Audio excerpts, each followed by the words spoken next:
How do you kill a masterpiece? Is it bad writing? No. Young Justice was the smartest superhero show ever made. Is it low ratings? Wrong. It was a top 10 hit for 3 different platforms. The truth is much darker. Young Justice was killed by a piece of plastic. An action figure sitting on a shelf at a Target in Ohio didn't sell fast enough. And because of that one spreadsheet in a corporate boardroom, one of the greatest stories in DC history was thrown into a wood chipper. But for 10 years, you were told a lie. You were told it was canceled because girls weren't buying toys. You were told the audience wasn't there. Today, we're performing the ultimate corporate autopsy. This isn't just a rise and fall. This is the story of the lie you believed for 10 years. To understand why Young Justice was a revolution, you have to remember what DC animation looked like in 2010. We were in a transitional period. The legendary Bruce Timm era, the DCAU, had officially closed its doors. On one side, we had Batman, the Brave and the Bold, which was a colorful, campy throwback to the Silver Age. It was great for what it was. But for the fans who grew up with the gritty complexity of Batman, Mask of the Phantasm, there was a void. We were starving for something heavy. Enter Greg Weisman and Brandon Vietti. Weisman was a man who didn't believe in filler. He was the architect behind Gargoyles and The Spectacular Spider-Man, shows where every background character had a name, and every throwaway line was a seed for a plot twist 3 seasons later. Vietti, fresh off directing Batman, Under the Red Hood, brought a cinematic, dark-edged sensibility to the table. Together, they didn't just make a Teen Titans clone, they created an opera. On July 4th, 2010, the pilot episode, Independence Day, changed everything. It started with a simple premise. 4 sidekicks expecting to finally be invited into the inner circle of the Justice League. But instead of a seat at the table, they were given a backstage tour. That moment of rebellion defined the show. These weren't just kids playing dress-up. When they broke into Project Cadmus and discovered Superboy, they weren't just fighting Monster. They were uncovering a global conspiracy. This was the birth of the team. Young Justice was the first show to treat sidekicks like covert operatives. They didn't have a giant T-shaped tower. They had a secret cave. They didn't go on adventures. They went on deniable ops. They dealt with the trauma of being child soldiers, the ethics of telepathic interrogation, and the crushing weight of living in the shadow of icons like Superman and Batman. The show respected its audience's intelligence. It introduced the Light, a cabal of villains who actually had a plan that spanned centuries. By the time the credits rolled on Season 1, Young Justice wasn't just a hit, it was a phenomenon. But while we were all focused on the brilliant writing, something else was happening in the background. Because while Greg Weisman owned the story, he didn't own the show. The entire billion-dollar production was being built on a foundation of sand.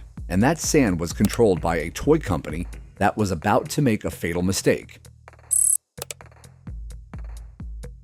Let's talk about the economics of Saturday morning cartoons. In the 2000s, high-quality 2D animation was staggeringly expensive. Networks like Cartoon Network rarely footed the entire bill themselves. They needed a partner. For Young Justice, that partner was Mattel.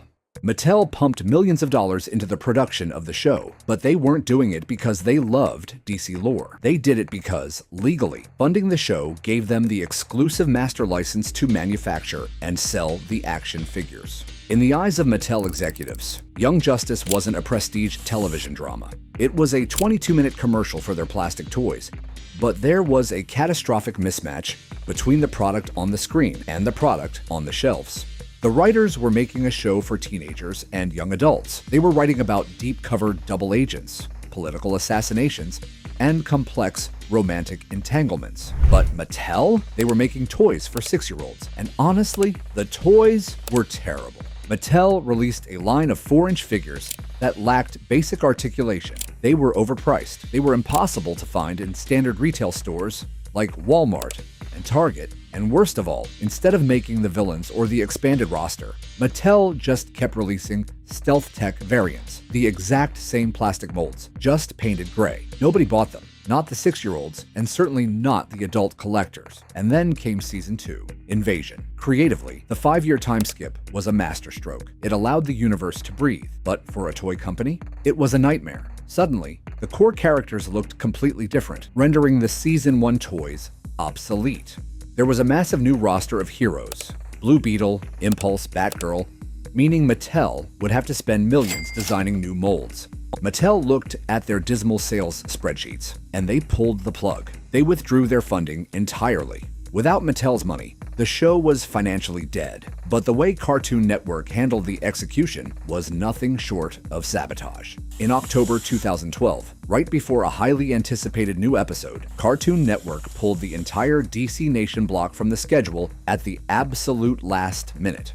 No warning, no press release, just a sudden agonizing hiatus that lasted for months. When the show finally returned, it was pushed to a Saturday morning death slot to simply burn off the remaining episodes. In 2013, fans everywhere claimed that Young Justice was canceled because too many girls were watching, and girls don't buy action figures. This rumor stems from an interview animation legend Paul Dini gave on the Fat Man on Batman podcast, where he discussed network executives' general disdain for female viewership in action shows. But let's set the record straight right now. Greg Weisman has stated repeatedly on the record that Cartoon Network never canceled the show because of a female demographic. The cancellation had absolutely nothing to do with gender. It was entirely about total volume. Mattel didn't care if you were a boy or a girl. They cared that their toys were rotting in warehouses.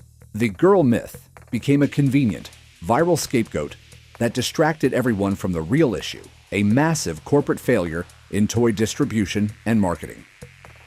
If you're realizing that you've been lied to about your favorite childhood shows for a decade, you're in the right place. We dig up the corporate receipts the networks want to stay buried. Hit that subscribe button, because our next autopsy is going to change how you look at the industry forever. By the spring of 2013, the final episode of Season 2 aired. Wally West, Kid Flash, sacrificed himself to save the world, and the final shot of the series was Vandal Savage arriving on Apokolips, shaking hands with Darkseid. It's over! Congratulations. You have... Wait! Where's Wally? Artemis, he wanted me to tell you. No. He loved you.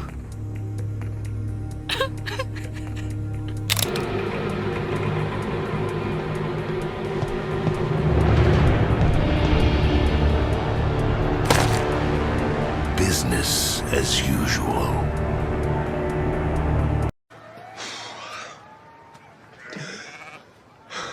It was the ultimate cliffhanger, and for years, it seemed like it would be the final word. The corporate machine had won. But while the executives moved on to their next cheap reboot, the digital landscape was shifting, and a piece of technology was about to give the fans the exact weapon they needed to force Warner Brothers to their knees. And that's it for part 1, but trust me, the real chaos hasn't even started yet, because in part 2, we're uncovering the behind-the-scenes drama, the executive decisions that changed everything, and the truth that turned Young Justice from DC's most promising show into one of its biggest tragedies. And trust me, this story gets way crazier than you think.